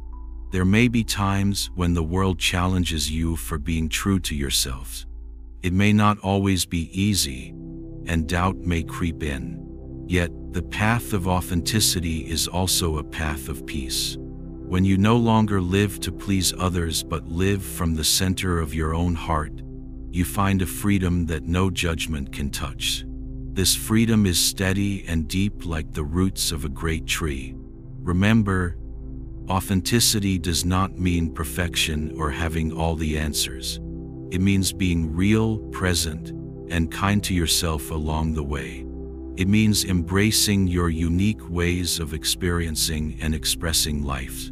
It means living with courage, not because you have no fear, but because your longing for truth and connection is stronger. In this way, your life becomes a beautiful unfolding story, one where you are the author and the hero, a story of courage, compassion, and honesty, a story where the voice, "What do they think of me?" transforms into, "Who am I becoming?" This shift opens space for joy, creativity, and deep belonging. So, as you move forward, hold this teaching gently in your heart. Let it remind you that you are enough right now just as you are. Let it encourage you to step out into the world with the beautiful light of your authentic self shining. And know that by living this truth, you invite peace not just for yourself but for all beings touched by your presence. May you walk this path with warmth and courage, weaving the threads of authenticity and love into the fabric of your life. And may your heart find freedom and joy in simply being exactly who you are. In the gentle flow of your life, there are moments when emotions arise like waves, strong and sudden, and we feel swept away by their power. These waves can carry us far from peace, especially when they are stirred by fears, judgments, or the pain of misunderstanding. Buddhism teaches a beautiful skill to navigate these waters, responding, not reacting. This wisdom invites us to meet life's challenges with a calm, steady heart, rather than being tossed by every impulse, thought, or feeling. Imagine standing on the shore, watching the ocean's waves roll in. Some are gentle ripples, others are crashing surf. If you try to fight the waves or be carried away by them, you may find yourself exhausted or overwhelmed. But if you learn to stand firmly, breathing deeply, you can observe the waves with calm awareness, letting them come and go without losing your balance. This is the essence of responding, not reacting. Reactions often happen automatically, like a reflex. When someone criticizes or misunderstands us, the mind may jump to anger, hurt, or defensiveness before we even realize it. These reflex responses are natural. They arise from deeply rooted habits shaped by fear and the need to protect ourselves. Yet, they can cause more suffering, keeping us tangled in conflict, regret, and anxiety about what others think. Responding, as Buddha taught, means creating a pause, a space between the moment something happens and our reply to it. In this pause, there is an opportunity for wisdom and compassion to arise. Instead of reacting with fear or anger, we can choose a response rooted in understanding, kindness, and clarity. This pause begins with mindfulness, simply noticing what is happening inside us. When a difficult emotion arises, we take a breath and acknowledge it without judgment. Here is anger or here is hurt. Naming our feelings helps take away some of their power, turning wild waves into manageable ones. It's like shining a gentle light on what feels confusing or overwhelming. Once aware, responding means considering carefully what words or actions will bring ease rather than fuel the fire. Sometimes, this means speaking softly, asking a question, or staying silent rather than lashing out or withdrawing. Other times, it means setting kind but clear boundaries, protecting our well-being with respect and honesty. Buddhism shows us that responding wisely is a sign of strength, not weakness. It takes courage to hold space for difficult feelings and to choose kindness even when our defenses are strong. This courage opens the door to deeper connection and peace, both inside ourselves and with others. Within this practice lies great freedom. When we stop reacting impulsively, we stop being prisoners of others' opinions or actions. Our happiness and peace are no longer tossed by every word or look. Instead, we find a still center, a quiet place inside where love, patience, and understanding reside, steady through life's storms. Responding rather than reacting also transforms relationships. Imagine how much softer and safer exchanges become when both people meet each other with presence and care instead of fear or judgment. Conflicts may still arise, but they can be met with respect and the intention to heal rather than wound. This gentle approach fosters trust and opens the space for forgiveness and growth. Practically, cultivating this art involves training the mind with meditation and daily mindfulness. In meditation, you practice observing whatever arises without immediately grasping or pushing it away. You learn to recognize the first stirrings of reaction and soften toward them. This builds the muscle of awareness that supports wise responding in daily life. In moments of stress or confrontation, try to breathe deeply and create that pause before speaking or acting. Ask yourself quietly, what do I truly want here? How can I respond with kindness and clarity? Even a few seconds can change the course of a conversation or the tone of your heart. Remember, you are human and sometimes reactions will still come. When this happens, meet yourself with compassion, not blame. See it as part of the learning journey, an opportunity to grow more gentle and wise. Each moment you choose to return to mindful responding is a victory that nourishes your peace. Buddhist teachings also remind us of the power of intention. When your intention is to act out of love and understanding, even difficult situations become chances to awaken compassion and insight. Holding this intention close softens the hardest moments and brings light to dark places in your heart. This way of living is a beautiful dance, sometimes challenging, sometimes effortless, but always moving toward greater freedom. The waves of emotion will still come, but you learn to be the calm ocean beneath their motion, vast and steady, able to hold all that arises without losing yourself. So, when you feel the pull of fear, anger, or hurt stirred by others' opinions or actions, pause. Take a deep breath. Acknowledge what is there with a kind heart. Then choose to respond not from reaction, but from the deep well of your true nature, rich with patience and love. In this practice, you find a path out of the cycles of anxiety and conflict into the warm light of peace. Your heart softens, your mind clears. You become a source of gentle strength for yourself and for all beings touched by your presence. May this teaching guide you gently on your journey, helping you walk with grace, with courage, and with a heart wide open to meet life exactly as it is. Through responding rather than reacting, you are weaving a life of wisdom, kindness, and true freedom. In the gentle, simple moments of everyday life, there lies a wisdom that often goes unnoticed, the joy of simplicity. Buddhism invites us to discover happiness not in abundance or grandeur, but in the pure, quiet beauty of what is. This joy found in simplicity becomes a powerful antidote to the endless worry and restless seeking tied to how others see us. When we learn to live gratefully with what is, free from craving external approval, our hearts find a deep and gentle peace. Often, our minds are busy chasing after more recognition, more success, more validation from others.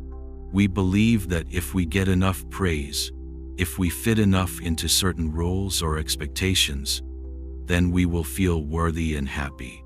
But this constant striving is like running on a treadmill that never stops. The faster we run, the more tired and empty we feel inside. Buddhism gently teaches that this chasing after external approval is like chasing a shadow, always elusive and never fulfilling. Imagine a quiet morning.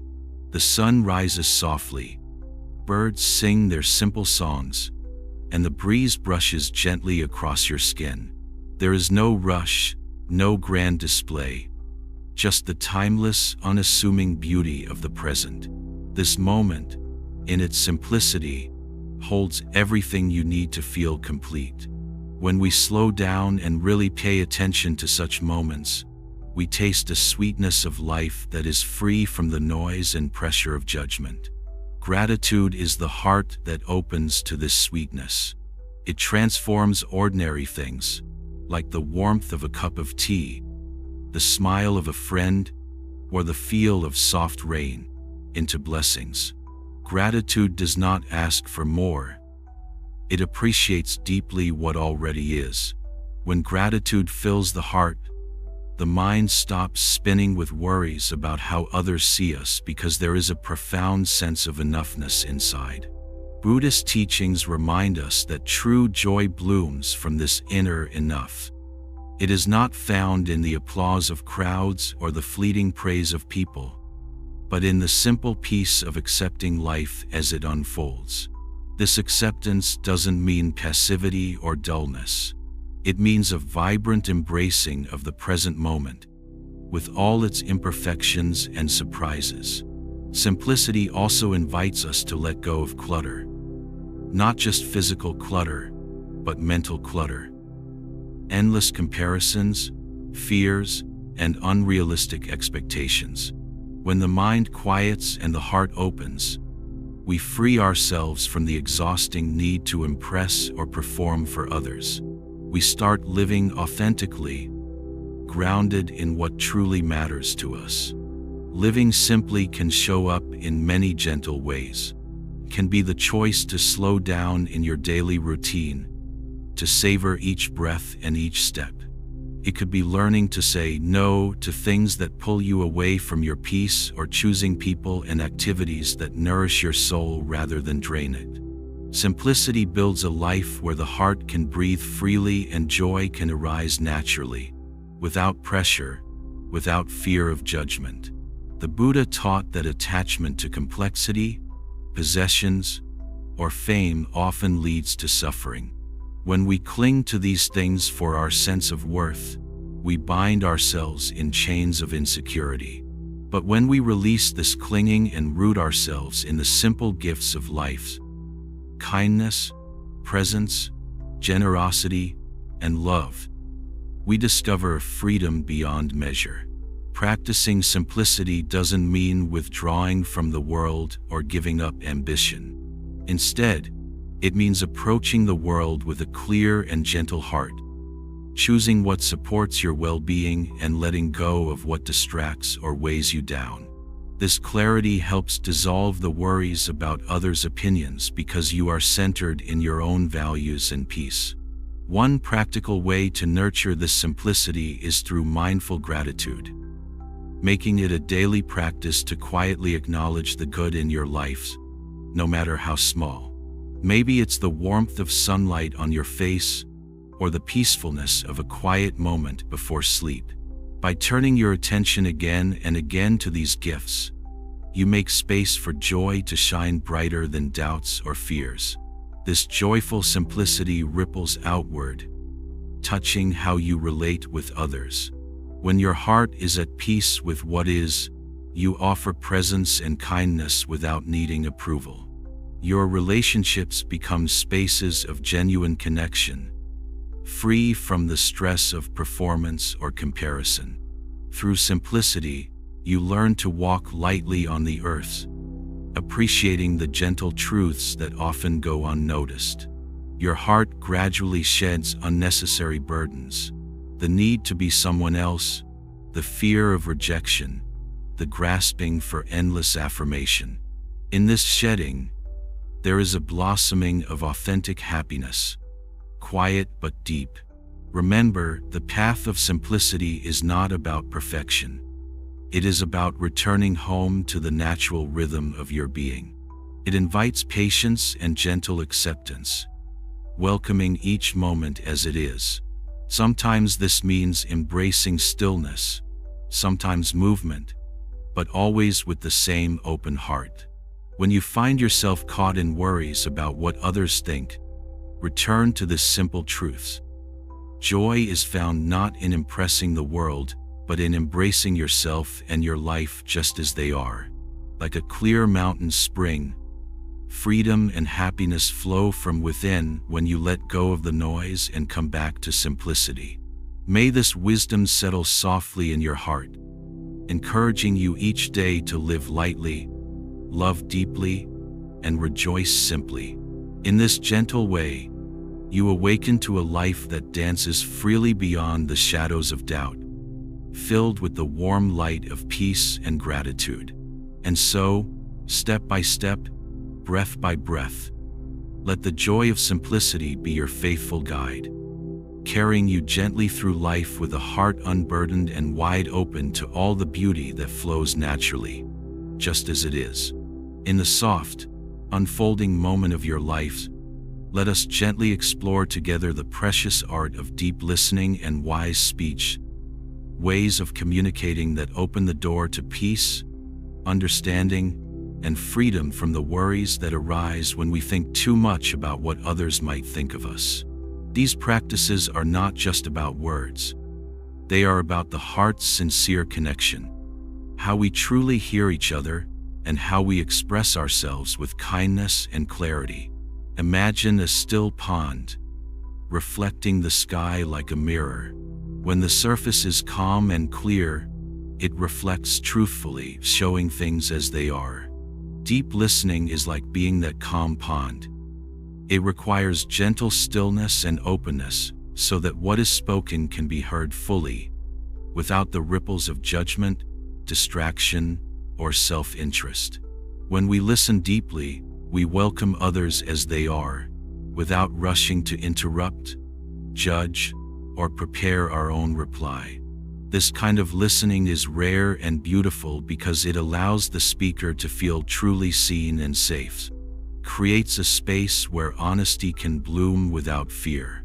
When we listen from such a place, we often discover that the worries we carry about what others think begin to soften. The mind quiets, and a gentle understanding grows. A knowing that we are connected through shared presence rather than by opinions or judgments. At the same time, wise speech flows naturally from deep listening. It is speech rooted in awareness, care, and truth. Wise speech means speaking with kindness, avoiding harm, and choosing words that heal rather than hurt. It is not about always saying perfect things, but about being honest in a compassionate and thoughtful way. When we speak wisely, we invite dialogue, not conflict, understanding, not division. Buddhism offers clear guidance about speech. The Buddha taught that right speech is one of the steps on the path to freeing the mind from suffering. This right speech encourages us to avoid lies, harsh words, gossip, and useless chatter. Instead, it calls us to speak truth gently, to encourage and to help, and to share our thoughts in ways that inspire peace and goodwill. Why is this important for those who worry too much about others' opinions? Because often our fears grow out of misunderstandings, both how we interpret others' words and how we express ourselves. When we hear with partial attention or judgment, we create stories and fears that may not be true. And when we speak impulsively from fear or defensiveness, our words can cause more harm and deepen anxiety. Learning to listen deeply to oneself is equally important. So often, the loudest voice we hear is our own harsh judgment, the critical mind that questions, doubts, and fears what others might think. Deep listening to the heart means recognizing these inner voices without letting them take over. It means holding your own fears and doubts with gentle curiosity, not harshness. When you listen kindly to yourself, you create a foundation of inner trust and compassion that lessens the need for constant approval. Wise speech to oneself is like a loving friend's voice inside your mind. It encourages rather than condemns, invites understanding rather than fear. You might gently say, "It's okay to feel unsure. You are doing the best you can." This soft self-communication builds resilience, helping you face challenges without spiraling into self-criticism or anxiety about what others think. In relationships, practicing deep listening and wise speech transforms how we relate. It turns what could be tense or fearful moments into opportunities for connection. When you listen with full attention and respond with gentle truths, misunderstandings dissolve. The heart feels heard and honored, and both people can relax and be themselves without masks or fears. This doesn't mean we will always agree or that difficult conversations disappear. But even in disagreement, deep listening and wise speech create a space of respect and openness. Your own mind quiets its storm of worries and fears. You find courage to express your truth gently and to receive others' truths without feeling threatened. Practically, cultivating this art begins with mindfulness, being present to the moment, to the words, to the feelings beneath them. When someone speaks, notice if your mind rushes away, or if you begin judging or preparing a response. Gently bring your attention back to truly hearing. Notice your breath, soften your face and body, and open your heart. Before you speak, pause if you can, and ask yourself, Will my words be true? Are they necessary? Will they be kind? This pause, as simple as it seems, can change the whole tone of a conversation. It encourages speech that soothes, clarifies, and connects rather than divides. Over time, these habits deepen. You become a person whom others trust and cherish because your presence is calm and your words carry warmth and honesty.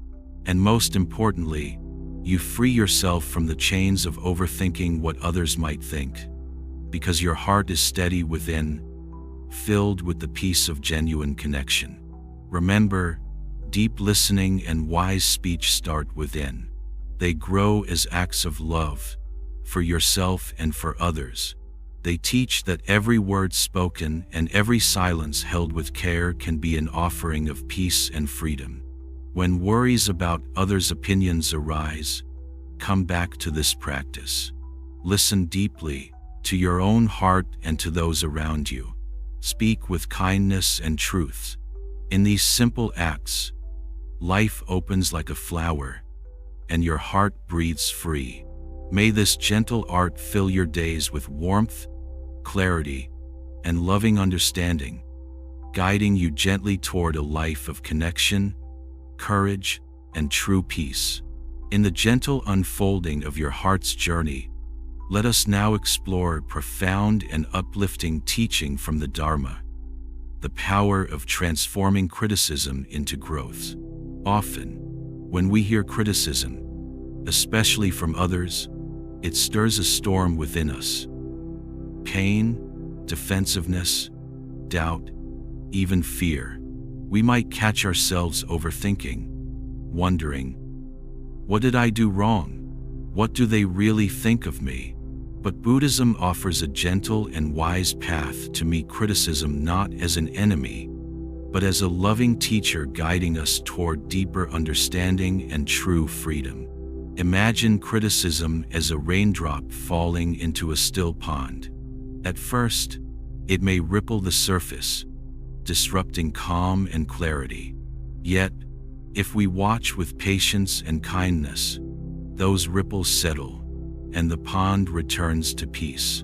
Like wise gardeners, we learn to tend our hearts thoughtfully, using criticism as nourishment for growth rather than fuel for suffering.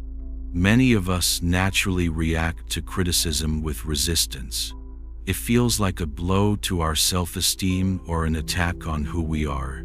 Our minds rush to protect ourselves, perhaps by denying the truth, blaming others, or shrinking inward in shame. These reactions are understandable. They arise from a deep need to feel safe and valued. Yet, Buddhism invites us to take a different approach, to receive criticism with openness and curiosity, while still honoring our worth. The first step in this transformation is gentle acceptance. Accepting that criticism, like all experiences, is part of life's ebb and flow. This does not mean we must agree with every word or allow ourselves to be diminished. Rather, it means acknowledging the discomfort without turning away or lashing out. When we hold the difficult feelings tenderly, they lose their sharp edge. They become teachers instead of tormentors. Buddhism teaches us the importance of mindfulness in this process. When criticism arises, pause and breathe deeply. Notice the feelings and thoughts that come up, perhaps anxiety, embarrassment, or anger. Name these emotions gently. Here is fear. Here is hurt. This simple act of awareness creates a space, a sanctuary within you, where judgment softens and clarity grows. In this space, you can ask yourself, is there truth in this criticism? What can I learn? Sometimes, criticism points to areas where we can improve, grow, or heal. Other times, it may arise from misunderstanding, projection, or unkindness in the other person. Mindful reflection helps us discern between these, embracing what serves our growth and letting go of what does not. A beautiful teaching from the Buddha is to cultivate equanimity, a steady and balanced mind that neither clings to praise nor recoils from blame.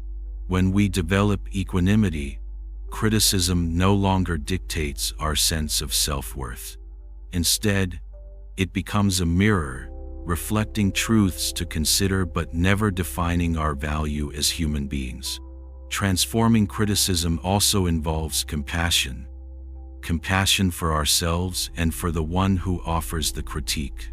Often, people who criticize are themselves struggling with fears, insecurities, or pain. When we realize this, we open our hearts wider. We respond with kindness rather than defensiveness, understanding rather than rejection. This compassion breaks the cycle of judgment and opens a path for healing dialogue. Integrating criticism as a tool for growth also means embracing humility, not humiliation, but the humble recognition that we are all works in progress. None of us is perfect. Every stumble, every misstep, carries within it the seed of learning. When you view your challenges with this lens, you transform mistakes and criticism alike into stepping stones toward a fuller, wiser, and more loving self. Daily life offers countless opportunities to practice this transformation. When a critical word touches your heart, instead of silencing yourself or reacting sharply, take a quiet moment. Breathe. Reflect on what you can use as a lesson and what you can kindly release. Over time, this gentle habit becomes a source of great strength and peace. Meditation supports this path beautifully. Sitting quietly, you can invite loving kindness toward yourself, especially in times of self-doubt following criticism. Repeat softly to your heart, "May I be safe, may I be strong, may I grow with wisdom and peace." This nurturing presence within you softens old wounds and builds resilience. Remember, transforming criticism does not mean accepting harm or abuse. Setting clear boundaries is part of compassion and self-respect. True transformation arises when we discern skillfully what to receive and what to let go, always with kindness guiding the way. When criticism comes from within our own harsh self-talk, it can be even more challenging. But here too, the Dharma lights the way. Recognize these inner judgments as stories, not facts. Treat your inner critic as you would a fearful child, with patience and love. Gentle inquiry reveals their hidden fears and unmet needs, allowing healing to unfold. Through this ongoing practice, a miraculous change happens. Fear of criticism loses its power, replaced by a calm confidence rooted in self-awareness and compassion. You become less a captive to others' opinions, and more an open-hearted learner in life's unfolding story. This freedom ripples outward. When you meet criticism with warmth and wisdom, your relationships deepen with trust and honesty. You inspire others to grow, too, creating a circle of kindness and understanding. Your voice becomes steady and true, a beacon of peace even in challenging moments. So, when the next wave of criticism comes your way, remember this teaching. Pause, breathe, and meet it with an open heart. Let it soften you, not harden you. Let it teach you, not define you. In this way, you weave the threads of wisdom, courage, and compassion into the beautiful tapestry of your life. May the power to transform criticism into growth shine gently in your heart, illuminating your path with light and love. May you walk this journey with grace, knowing that every step, whether smooth or rocky, is a precious gift leading you closer to true freedom and peace. In the gentle stillness of this moment, as our journey together draws to a close, let us sit quietly and reflect on the beautiful path we have walked, the path of embodying wisdom and inviting peace into our lives. This final part is not an ending but a gentle beginning, a heartfelt invitation to live fully in the freedom that understanding and compassion bring. It is a warm embrace from the Dharma, reminding us that true peace blossoms when we nurture wisdom in our hearts and carry kindness into each breath. Wisdom in Buddhism is not just knowledge or ideas. It is profound seeing, a clarity that pierces through illusions and fears. It wakes us to the truth of who we are beneath all the noise, worries, and stories. We have learned on this path that much of our suffering comes from overthinking what others think, from clinging to false images, and from forgetting the flowing, interconnected nature of life. Wisdom gently shows us the way out of these traps. It is the light that softens the shadows cast by doubt and fear. To embody wisdom means to live with this clear seeing in our daily moments. It means recognizing when our minds get caught in worry or judgment and kindly bringing ourselves back to presence. It means opening our hearts to the impermanence of all things and embracing the beautiful imperfection of life. Wisdom walks hand in hand with compassion, the deep, tender care that allows us to forgive ourselves and others, to accept our shared human journey without harshness. Peace, then, is the natural fruit of this wisdom and compassion. It is not some distant place we must search for outside ourselves. It is a space always available, like a calm lake beneath a windy sky. This peace welcomes everything: the joys, sorrows, storms, and calm, with gentle acceptance. It does not resist or cling.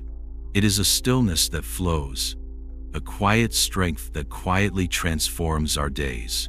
Living with wisdom and peace does not mean that challenges disappear. Life continues to bring surprises, joys, and difficulties alike. But with this inner foundation, we meet each moment with steadiness and grace. The noise of "what do they think of me?" fades because our happiness is no longer a fragile construction dependent on external approval. Instead, it springs from the deep well within. On this path, we learn to carry our hearts lightly, like a bird flying freely in the open sky. We respond to life with kindness and clarity. When fear or doubt arise, we breathe gently, remember the teachings, and reconnect with our true selves. The wide, open presence that is always there, unshaken. As we embody wisdom, we also become gentle teachers to others, not through words alone, but through the peaceful way we live. Our calm presence can inspire those caught in fear or confusion to find their own light. Living peace invites peace. Compassion begets compassion. This is the radiant circle of life where healing flows and love multiplies. Now, dear friends, as we part from this shared space, let us remember that every breath, every kind thought, every mindful step is a weaving of wisdom woven into the fabric of our world. Your presence here is a gift, a part of this unfolding tapestry of awakening. There are so many views on this channel, but only 0.2% of visitors subscribe. So please, if these words have touched your heart, do like, comment, share, and subscribe to our channel Wisdom Woven. Your support helps this message of peace and freedom reach others who need it, spreading the light far and wide. Let your heart carry the simple but profound truths. You are enough just as you are. You are a beautiful, evolving part of the whole, connected with all beings on this wondrous journey. Trust in your capacity to live with wisdom, to love with compassion, and to walk each day inviting peace into your life and the lives of all you meet. May your life be a gentle river, flowing freely, shining with clarity, and nourishing the earth wherever it goes. May you find rest in the deep stillness within, and may that restfulness shine outward, touching all with kindness and joy. Thank you, dear one, for sharing this sacred time and space. May the teachings accompany you like a soft breeze, guiding and uplifting you always. May your days be full of grace, your heart wide open, and your life a beautiful embodiment of wisdom and peace. With deepest warmth and gratitude, we close this chapter for now, knowing that the path of awakening is never truly finished, but ever unfolding, ever new, and ever full of endless possibility. Be well, be kind, be free, and until we meet again, carry the gentle light of wisdom woven in your heart. Namaste.